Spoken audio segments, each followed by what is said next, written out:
students, welcome back to our channel.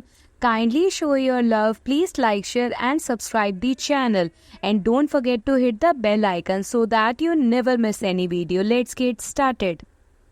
As you already know, हमने अपने previous session के through science class 10 chapter 15 our environment का topic start कर दिया था. अगर अभी तक आपने उन वीडियोस को चेकआउट नहीं किया तो जल्दी से जाइए.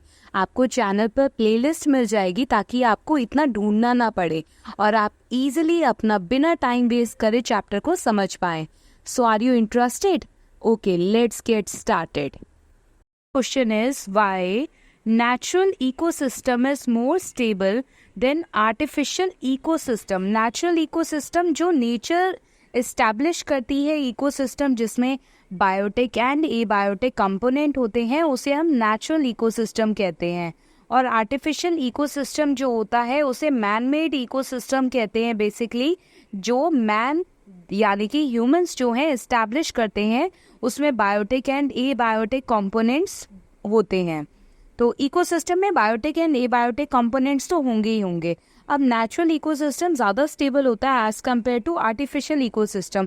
ऐसा क्यों होता है? The natural ecosystem has a variety of species whereas artificial ecosystem has limitation to it. ध्यान रखना है, नेचुरल इकोसिस्टम में बहुत सारी वेराइटीज़ होती हैं पर आर्टिफिशियल इकोसिस्टम जो होता है मैन मेड इकोसिस्टम है तो इतनी ज़्यादा वेराइटीज़ नहीं हो सकती. And this basically varieties of species gives us more stability.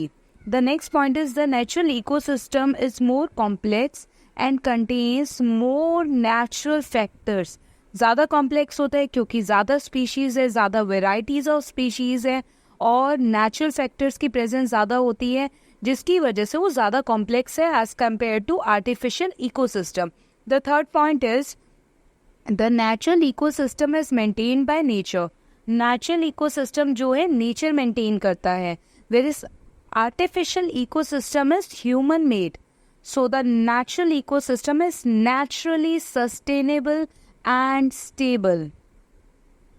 Thanks for watching. Please like, share and subscribe the channel. Learn and grow better.